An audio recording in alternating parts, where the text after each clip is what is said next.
So eto na mga kababayan, ang pinakamainit na balita natin nasagap ngayong araw ng Sabado mga kapatid, August 15, 2026. Mga kapatid, no? Kalahati na po tayo ng buwan ng Agosto mga kababayan. And 15 days to go na lang mga kapatid. No? Bare months na po, papasok na po ang buwan ng Setyembre. And 4 months to go na lang din mga kababayan. No, magtatapos na po ang taon 2026 at papasok na ang taong 2027. Talagang napakabilis na po ngayon mga kapatid ng takbo ng ating panahon. Kasing bilis po mga kababayan nitong magkapatid na Alan at Pia Cayetano. Biruin mo yun, naisingit ko pa yan. Na kung saan mga kapatid, sa sobrang bilis gumalaw nitong magkapatid na Alan at Pia Cayetano, hindi po natin napansin mga kababayan na 11 billion pala yung kanilang naisingit na pondo mga kapatid doon po sa 2025 national budget na inakusahan nila mga kapatid na sandamakmak daw yung korupsyon na nakapaloob sa 2025 national budget. Kaya naman pala, alam mga kapatid, kaya naman pala alam nitong magkapatid na Cayetano na sandamakmak, no? Nabubulol ako. Kaya naman pala alam nila na sandamakmak yung korupsyon sa 2025 national budget mga kapatid. Dahil sila mismo. Sila mismo mga kababayan, inay ko po. Isa po sa mga korap na mga politiko na nagsingit mga kapatid ng bilyon-bilyong pondo, no, sa 2025 national budget.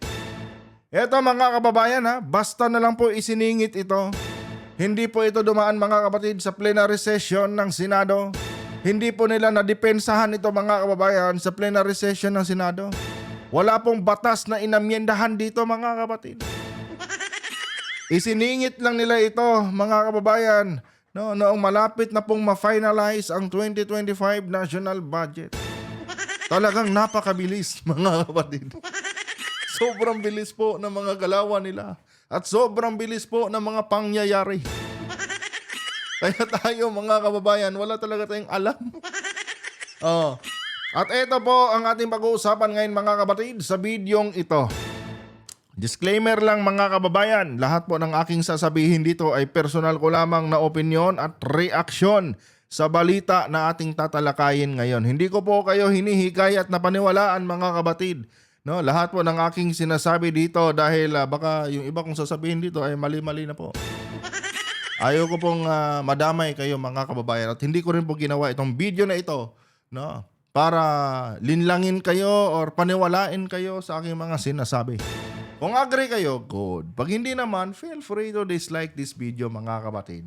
And for context mga kababayan, panoorin po muna natin itong balita po galing sa Bilyonaryo News Channel at bigyan po natin ng ating personal na opinion at reaksyon. Umabot umano sa higit 11 bilyong piso ang alokasyon ng Cayetano siblings sa Taguig sa 2025 budget. Diba? Tandang-tanda ako yung 2025 national budget na yan Kasi nga mga kabatid, kaliwat kanan po yung batikos nila sa 2025 national budget na yan.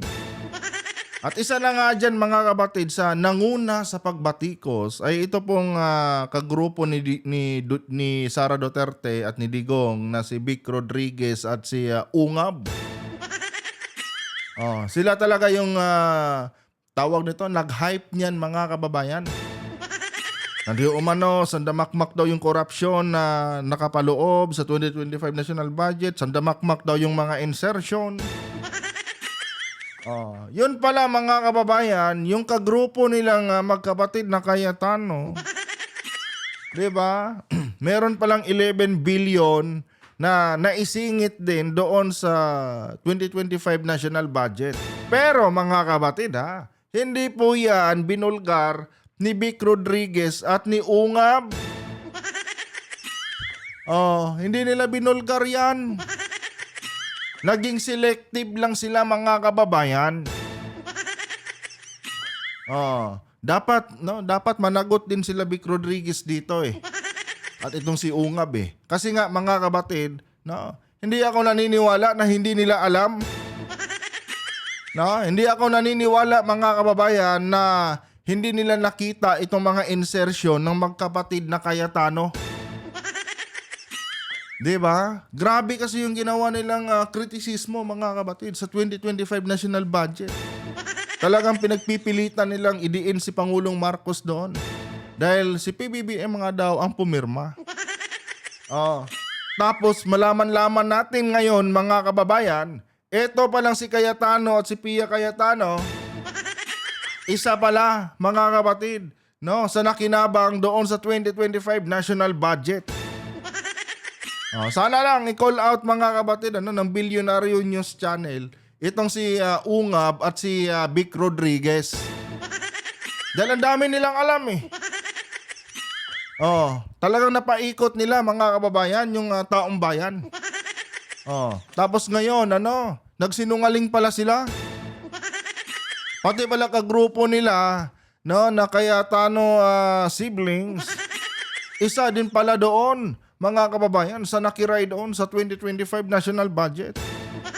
Sana lang mapansin tayo ng Billionaire News Channel at i-call out nila itong si Ungab at itong si Rodriguez. Na ito si Rodriguez talaga, no? Believe talaga ako sa pagiging trader ng taong yan, mga kapatid. Oh. And magaling din siya, manlin lang ha. Pero inyo, kailan pa yon? Oh, I think 2024 pa yung nagsimula yung issue sa 2025 GAA na yan eh. Kasi nga ginawa yung 2025 national budget mga kapatid, fiscal year po yun ng 2024. So, taon na ang lumipas mga kababayan. No? Taon na po ang lumipas mga kapatid bago lumabas itong balita na ito palang magkapatid na Cayetano, iisa pala doon sa nagpakasasa mga kapatid sa tinatawag nilang corrupt na national budget noong 2025.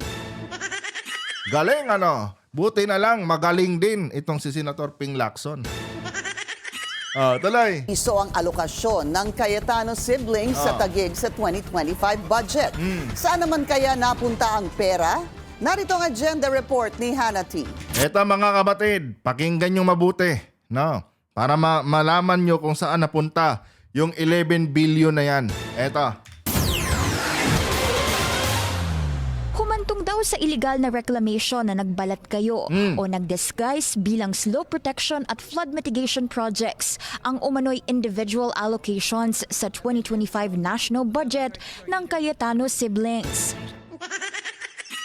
Humantong daw mga kababayan, no, sa illegal na pangangamkam ng lupa, no, diyan po sa syudad ng Taguig mga kapatid, no. Yung 11 billion na isiningit na pondo nitong magkapatid na Alan at Pia Cayetano sa 2025 national budget. Pinalabas lang nila mga kapatid, no? Na gagamitin di umano yung 11 billion na yon sa mga flood control projects sa Taguig. No? Yung pala mga kababayan, yung 11 billion pala gagamitin sa pangangamkam ng lupa. Inay ko po. Nagsingit ng 11 billion mga kapatid para gamitin di umano, no, sa mga tawag nito, mga flood control projects diyan sa Taguig. Yung pala gagamitin pala sa pangangamkam ng lupa. Saan ka pa niyan? Ang galing. Mga kababayan, ang galing magpaikot nitong magkapatid na ito. No, talagang nakuha nila tayo, no? Napasakay nila tayo sa kanilang mga kadramahan diyan at mga propaganda. Alam nyo mga kapatid, sa totoo lang, talagang naniniwala ako na itong nangyaring banggaan ngayon ni Cayetano at ni Senator Ping Lacson, blessings in disguise talaga ito mga kababayan para sa ating mga Pilipino. Especially mga kapatid sa ating mga kababayan mga DDS. Ito sampal na sa mukha nila to eh. No? Sa ating mga kababayan mga DDS, sampal na sa mukha nila itong balitang ito. Bakit kamo mga kapatid? No? Pinapaniwala kasi sila ni Cayetano no, na ito nga si Cayetano isang matinong politiko. 'Di ba? Kasi yung mga DDS, mga kababayan, nung kasagsagan po ng issue ng 2025 national budget, no, kinikriticize nila yung mga politikong nag-insert di umano ng pondo, mga kabatid, sa 2025 national budget. Kasi nga, no, yun kasi yung naging naratibo ni Ungab dati at ni Vic Rodriguez. Na sandamakmak daw yung insertion, mga kabatid, no, sa 2025 national budget. At nilabel nila yun, mga kababayan, bilang corruption. Yung mga insertion na yon.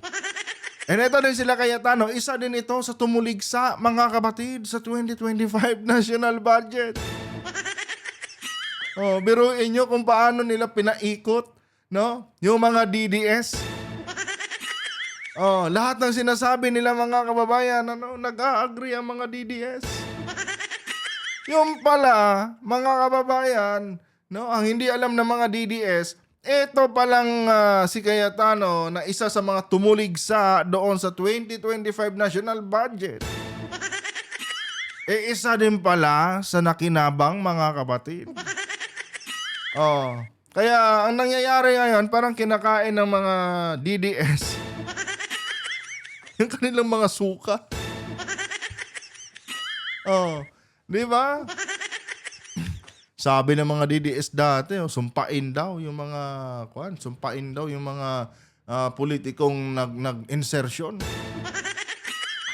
Sana daw, no, magkatotoo daw yung wish ni Cara David. Di ba? Yung pala, mga kababayan, kung sakali mang magkatotoo yung wish ni Cara David, damay pala, no? Ito si Cayetano. Tsaka itong isa pang Cayetano. Dalawang Cayetano pala sana, mga kapatid. No, ang mamamaalam sa mundong ibabaw kung sakaling nagkatotoo yung birthday wish ni Cara David. Di ba? Saklap nito, mga kapatid. No? Malaking sampal talaga ito sa mga DDS. Hindi pwede sabihin ng mga DDS, mga kababayan, na pamumulitika lang ito. Dahil nakadokumento to, mga kapatid.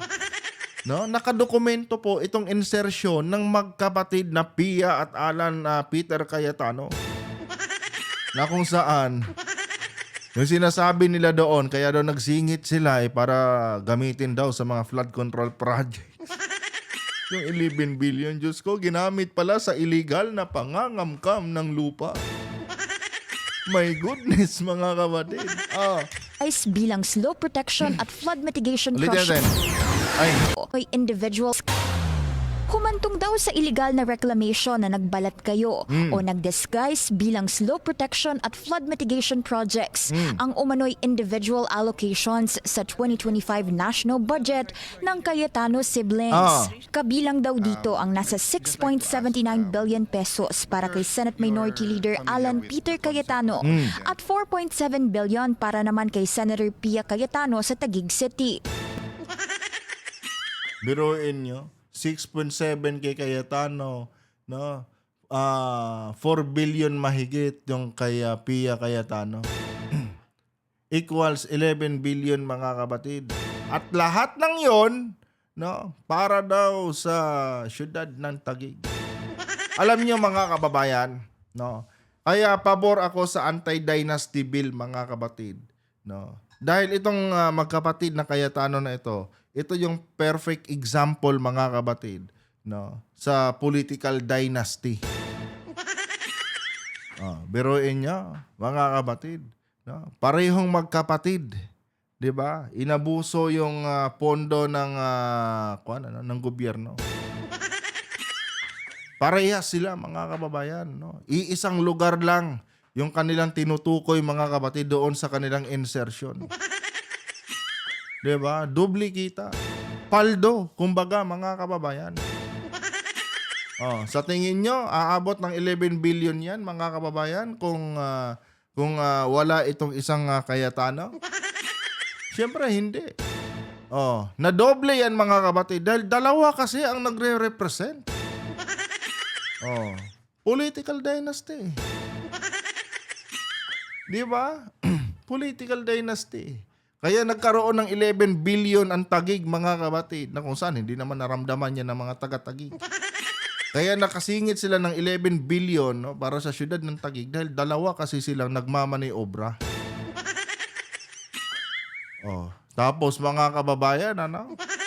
Ginamit lang nila ang pangalan ng Taguig. Yung pala mga kababayan, yung pinaka-purpose nila kung bakit sila nagsingit is para gamitin pala sa pansarili nilang agenda, mga kapatid. Oh, nagbalat kayo lang daw. Sabi dito sa balita, mga kababayan, nagbalat kayo lang.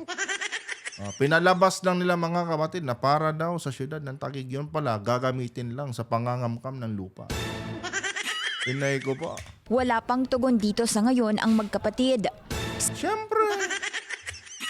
Nag-iisip pa yan ng susunod nilang gagawin drama. Oh, di ba? Alam nyo, mga kababayan, ano?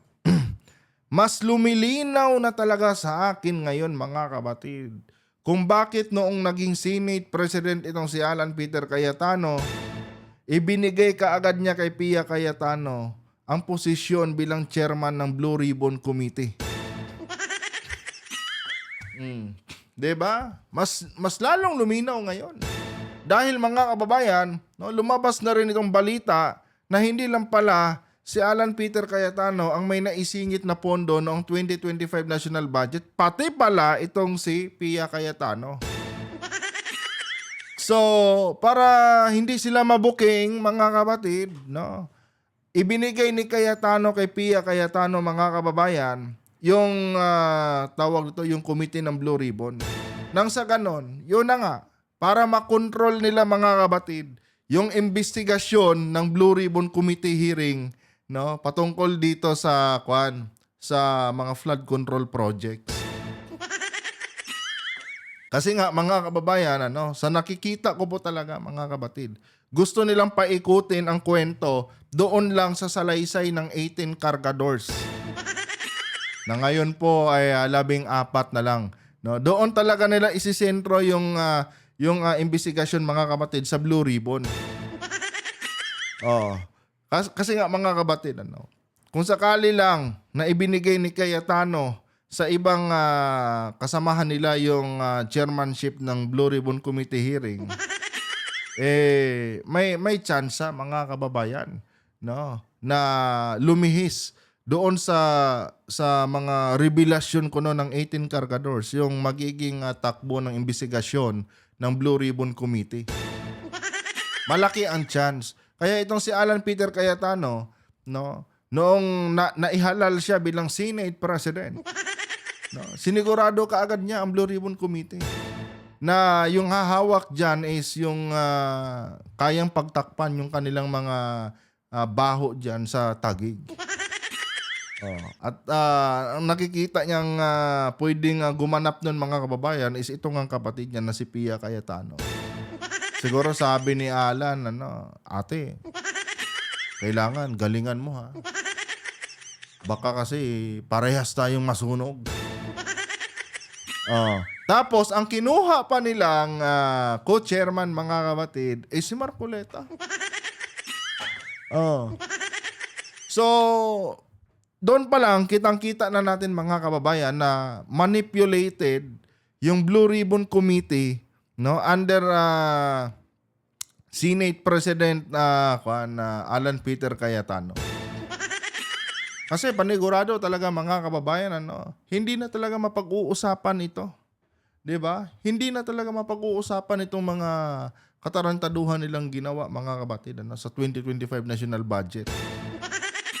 Kaya ako, naniniwala talaga ako, blessings in disguise talaga, no? Itong nangyaring banggaan ni Cayetano at ni Senator Ping Lacson. Kasi nga, mga kapatid, kung hindi po nangyari, no, itong hidwaan ni Lacson at ni Cayetano, know-how tayo, mga kababayan. Hindi talaga natin malalaman ito, mga kapatid, no? Wala talaga tayong kaalam-alam na 11 billion pala, no, yung nakubrang pera nitong magkapatid na Cayetano sa 2025 national budget na kanilang tinuligsa. Biruin nyo kung paano nila tayo nilinlang. Mga DDS. Diba? Hindi pa rin ba kayo magigising dito? Papaboran nyo pa rin ba si Cayetano? Diba? Okay lang sa inyo ito? Itong panluloko na ginawa nitong magkapatid na Cayetano? Di ba sabi nila masama yung insertion? Paano ngayon yan? No? Isa pala sila. Isa pala itong magkapatid na Cayetano, no? Sa may insertion doon sa 2025 national budget. At ang masaklap doon, ginamit ang pera para mangamkam, no? Ng mga kalupaan dyan sa sa Taguig. Diyan sa may Laguna Lake, di ba? Ginamit nila sa illegal na gawain, no? Yung bilyon-bilyong pondo na nakuha nila. Okay lang ba sa inyo yan, mga DDS? Mag-comment nga kayo dyan. Di ba? Hindi pa ba sampal sa pagmumukha nyo itong balitang ito? Hindi ko po. Cayetano sa Taguig City. Wala pang tugon dito sa ngayon ang magkapatid. Sa gitna yan ng pagpanawagan ni Lacson na i-abolish ang kung tawagin ay leadership fund na mas malalang porma raw ng pork barrel. Alam nyo, pabor talaga ako na i-abolish na yung leadership funds na yan, mga kapatid. Malaking kalukuhan po talaga kasi yan, mga kababayan. No? Lumalabas talaga dito ngayon na parang hindi pa rin tayo natuto, no? Doon sa nangyari sa pork barrel. Dahil itong leadership funds na ito, no? Ay ito talaga yung pork barrel, no? Pinalitan lang ng pangalan. At ang mas masakla pa dito, mga kababayan, mas lumaki pa to. Pero inyo, minimum na pwedeng ma-avail, mga kapatid, ng isang senador is 500 million. Samantalang nung pork barrel, sa pagkakaalam ko, mga 100 million lang yata, no, yung allocated na pondo para sa mga senador na may mga gustong sponsoran ng mga government projects. Dito, mga kapatid, 500 million, minimum lang. Maximum of 1 billion, mga kababayan. Di ba? Gaya ng sabi ko sa inyo nung nakaraang vlog, mga kapatid, okay lang sana kung in good faith, no? Yung paggamit nitong mga senador sa nasabing special privilege na ito.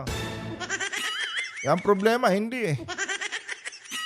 No? Yung pag-avail nila dito, mga kababayan, is may masamang balak eh. Kaya dapat tanggalin to, mga kababayan. Ano? Tanggalin po talaga ito, mga kapatid. Pag hindi ito tinanggal, no, ito mga special na pribilehiyo na ito, pag hindi ito tinanggal, mga kapatid, magiging headlines ito pagdating ng mga susunod na taon. Panigurado yan, mga kababayan. Magiging headlines ito dahil, nako, sandamakmak talaga na korupsyon, mga kapatid. Ano, ang aabutin, no, nitong leadership funds na ito. Parang binibigyan mo na ng libreng no, ng libreng daanan itong mga korap na politiko eh. Biruin mo, ano, minimum of 500 million. Diyos ko po. Kawawa, mga kababayan, yung mga taxpayers. No? Talagang naniniwala akong sasamantalahin ito, mga kapatid, no, ng mga korap na mga politiko. Lalo na yung isa, nakapagpiyansa na. Sa darating na 2027, mga kapatid, nako, magbubudots lang yan. Pagkatapos, iboboto na yan. Pagkatapos, mananalo na yan. Kasi syempre, ano, itong si Mr. Budots senator, no, itong si Senator Bong Revilla, nako, mga kapatid, panigurado yan. No, sa ilalim po yan ng banner ni Sara Duterte tatakbo. Doon yung may maraming boto eh. Yun yung liyamado eh. Kaya doon talaga yan. Kaya panigurado, pag sumayaw na ng budots yan, mga kababayan, sa mga campaign rally, matik na yan. Pasok na uli yan sa Senado, mga kapatid. Inay ko po. Ang kung tawagin ay leadership fund na mas malalang porma raw ng pork barrel. May hawak din daw si Lacson ng mga dokumentong posibleng magpatunay na pagmamay-ari ng mga pribadong tao ang ilang reclaimed areas sa Taguig. May hawak din daw na mga dokumento si Lacson na magpapatunay, no? Na hawak di umano ng mga pribadong tao yung mga illegal reclaim na mga area dyan sa Taguig. Meaning to say, mga kapatid, parang Diskaya pattern pala ang ginawa yata dito ng Cayetano siblings. May hawak na dokumento si Lacson na magpapatunay na hawak ng mga pribadong tao. So meaning to say, hindi pinangalan sa kanila or hindi nila pinangalan sa kanilang mga sarili yung mga illegal na nireclaim nilang area dyan. Gumamit sila ng pangalan ng ibang mga tao. Parang Diskaya pattern nga. Tignan nyo yung mga kumpanya ni Diskaya, mga kapatid. Hindi naman nila inamin yun eh. No, nasa kanila lahat yun. Gumamit sila ng mga kamag-anak nila at ibang mga pangalan para maipatayo nila yung mga kumpanya. Kasi nga kung sa kanila lahat ipapangalan, magiging obvious. Kaya ngayon, pinangalan nila sa iba't ibang tao, mga kababayan, yung mga kumpanya nila para pag nagbidding, hindi halata na iisa lang yung may-ari. Ito din ang ginawa ng Cayetano siblings, mga kapatid. Sa tingin ko lang naman, ito din yung ginawa nila. Kasi sabi dito sa balita, may hawak daw na dokumento si Senator Ping Lacson na magpapatunay na yung mga illegally reclaim na mga area dyan sa may Laguna Lake, mga kapatid, sa Taguig, ay nasa pribadong mga tao. Di ba? Mga kababayan, talagang mautak. Abogado kasi. Di ba? Abogado kasi. Magaling, mga kapatid. Magaling. Kaya pala, itong si Senator Marcoleta, sabi niya, nung nagkainitan sila ni Erwin Tulfo, sabi niya, yung batas daw, maiintindihan lang daw yan ng mga kapwa yung senador na abogado din. Kasi nga, mga kapatid, sila lang palang mga abogado ang nagkakaintindihan kung paano yung tamang pagbaluktot sa batas. Kita niya na, mga kababayan. Biruin nyo, Grabe to, mga kapatid. Parang gisang-gisa tayo sa sarili natin mga mantika nito. Ginamit yung pondo ng gobyerno na galing sa mga taxpayers, ginamit sa mga illegal na gawain. Inay ko po. Ay na pagmamay-ari ng mga pribadong tao ang ilang reclaimed areas sa Taguig. Nakakuha ako ng mga title numbers. So hindi totoo yung sinasabing lahat government-owned. Diba? Nakakuha daw ng mga dokumento itong si Lacson, mga kapatid, na siyang nagdi-debunk doon sa claim ni Cayetano. Na government-owned daw. Yung mga tawag dito, mga lupa dyan sa Taguig. Ngayon, may patunay na si Lacson na nasa pribadong kamay. Gaya nga ng pinakita ko sa inyo doon sa naunang natin video related dito, mga kapatid. Na kung saan yung reporter ng Billionaire News Channel nakatayo doon sa reclaim na area. Na kung saan supposed to be meron dapat itatayong mga flood control projects doon, ang DPWH. Anya nga lang, mga kababayan, yung mismong lugar na kinakatayuan po nung nasabing reporter, mga kapatid, ay nakuha na pala, na-reclaim na pala. Kaya walang naita yung flood control dahil iba na pala, pribado na pala, mga kapatid, yung nasabing area. Diba? Yun nga ang tanong ko talaga dun saan napunta yung dapat na pondo no, sa nasabing area na yon na dapat gagamitin sa pagpapatayo ng mga flood control mitigation or mga yung slope protection, 'di ba? Saan napunta? Oh. Talagang masusunog si Cayetano dito, mga kababayan. Nako. Because I have now in my possession, pinapa-record check ko na titled sa private persons. Nako, pinapa-record check na daw ni Lacson. Tapos naka-title na daw, mga kapatid, sa mga private person. Ay, kumpirmado na nga. Naginamit talaga sa illegal yung pera. Front lang yung sabi-sabi, mga kababayan, na para daw sa mga flood control projects. Yung pala, gagamitin pala nila, no, sa pangangamkam ng lupa yung bilyon-bilyong naisingit nila doon sa 2025 national budget. Na kanila din tinuligsa nga. At sinabing sandamakmak daw yung corruption. Grabe panluloko to, mga kapatid. Record check ko na titled sa private persons. Dati nang sinabi ng dating SP sa isang Facebook Live na sa bahagi ng Bikutan, government-owned ang reclaimed areas doon. Sa korte ka na lang siguro magpaliwanag, Senator Alan. Diba? Mas mabuti sigurong tsaka ka na magpaliwanag kung nandun ka na sa korte at nandun na rin yung mga ebidensya. Hindi mo na pwedeng idaan yan sa pag-vlog-vlog mo. Nako, Senator. Sunog ka talaga dito. Hindi totoo po yung mga marites na nagkakalat na may reclamation daw dyan na private. Yan po ay gobyerno. Paano mo ipapaliwanag yung mga land title? Sabi ni Lacson, may nakuha na daw siya mga dokumento at pinapa-verify na niya. Mga land title yun. O paano mo ipapaliwanag yun ngayon, Senator Alan? Madali lang kasi i-counter-check yun, mga kapatid eh. No? Kasi pag nakita yung land title na yun, pwedeng ipasurvey yan kung saan yung area. Tapos pwedeng ibangga yan doon, no? Sa naging tawag nito, papeles ng DPWH na kung saan yun nga, mga kababayan, yung area na yun is subject sana for flood control projects.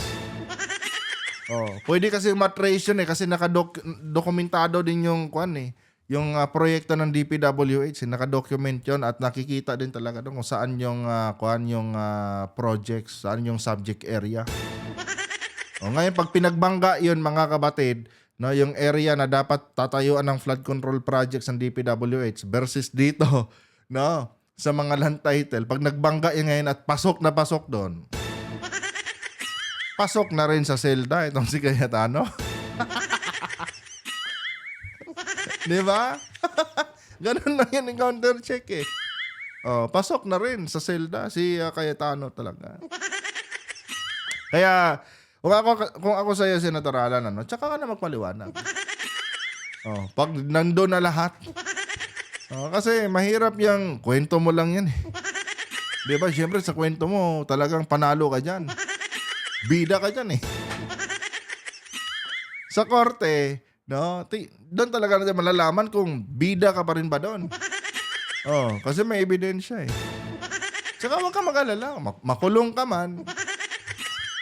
May mga tao naman kayo dyan sa Sandigan. 11 billion yung nakuha nyo.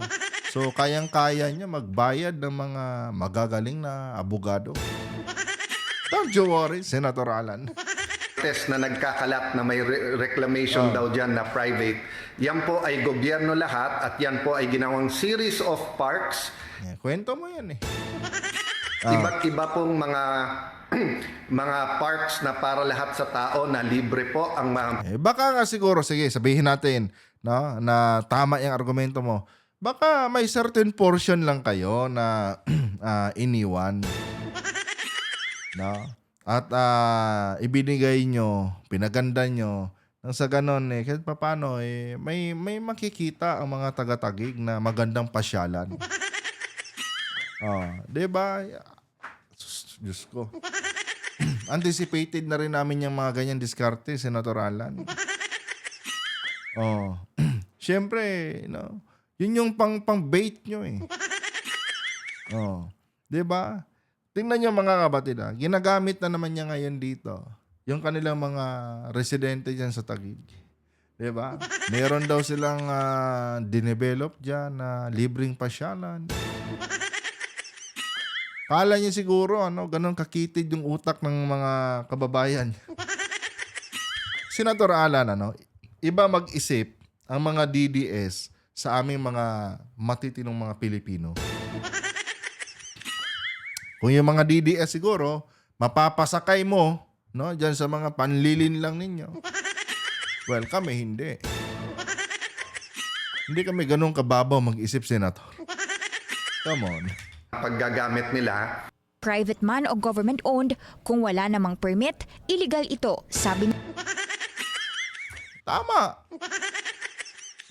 Private man o government owned, illegal 'yan. 'Di ba? Kung wala kayong permit, Senator, maling-mali ka pa rin diyan. Nireclaim mo yung area, wala kayong permit eh. 'Di ba? Regardless, kung nagbigay ka diyan ng para sa gobyerno, pero mali eh. Hindi nyo dapat tinambakan eh. Tinambakan nyo eh. Doon ka talaga masusunog, Senator Alan. Hiningian nyo ng pondo. 'Di ba? Ang pondong hiningi nyo is para sa flood control projects. Hindi para tambakan yung lupa at i-reclaim. Parang Sara Duterte lang din to mga kapatid eh. Yung confidential funds ginamit sa pagbili ng mga upuan at kung ano-ano pang mga tawag ito, mga katarantaduhan. Pero yun confidential funds, ginagamit po yan sa mga mga kapatid, sa mga surveillance, pang intelligence talaga na pondo yan dapat. Tapos ginamit mo sa pagbili ng mga gamot. Diba? Pagbili ng mga upuan. Inay ko po. Ganito din si Alan, mga kababayan. Nagsingit silang magkapatid ng 11 billion sa 2025 national budget. Para di umano sa mga flood control at slow protection na project. Pala ginamit na mga kabatiran sa pag-reclaim ng mga area dyan sa may Laguna Lake. Di ba? Galing. Ang galing. private man o government-owned, kung wala namang permit, illegal ito, sabi ni Lacson. Ang masama rito kasi, pwede naman kumuha ng permit sa PRA, pwede magpaalam sa DNR, lalo ito, lake ito eh. So why did they not acquire or secure those permits? Tsaka nakapagtataka dyan, bakit na-privatize na? The intention is very clear. Diba? Sabi ni Lacson kanina may nakuha na siya mga dokumento na magpapatunay daw na naka-privatize na yung area So, the intention is very clear. As required by law. Kapag walang permit, subject ito sa forfeiture. Bale wala raw ang lahat ng ni-reclaim at mapupunta ito sa national government. Dati nang sinabi ni Lacson na nag-agree ang Philippine Reclamation Authority at DPWH na mag-issue ng cease and desist order sa mga ongoing slope protection at mitigation projects sa Taguig. Matapos ang umano'y pagkadiskubre sa higit 30 suspected na maanomalya at ghost projects sa lugar, iniimbestigahan na ito ng Office of the Ombudsman. At doon ka na lang siguro talaga magpaliwanag kaya antayin mo na lang matapos yung investigasyon ni Remulla. Mabilis lang yan. May ebidensya na rin man ng binigay si Lacson. At nakatakdang ipasabina ang ilang pribadong testigo kaugnay nito. Talagang maiipit ka na dyan. May mga testigo pala di ba? Para para sa agenda. Yan lang mga kababayan. Maraming salamat po mga kapatid sa inyong panonood. Uulitin ko, lahat ng ating sinasabi dito ay personal ko lamang na opinion ito at hindi ito sumasalamin sa opinion ng mga eksperto mga kapatid. No, kung agree kayo, good. Pag hindi naman, feel free to dislike this video. No, hindi ko po ginawa itong video na ito para paniwalaan nyo. Diba? Ito po ay base lamang sa aking mga analysis sa balita nating pinanood ngayon. And sa mga bagong viewers natin dyan, kung hindi pa kayo nakapag-subscribe, subscribe nyo naman po yung ating YouTube channel. Pasensya na kayo sa mga mali-mali ko. Ewan ko pa mga kapatid. Para ako lutang ngayon, kulang kasi ako sa tulog. Andito na lang. Adios.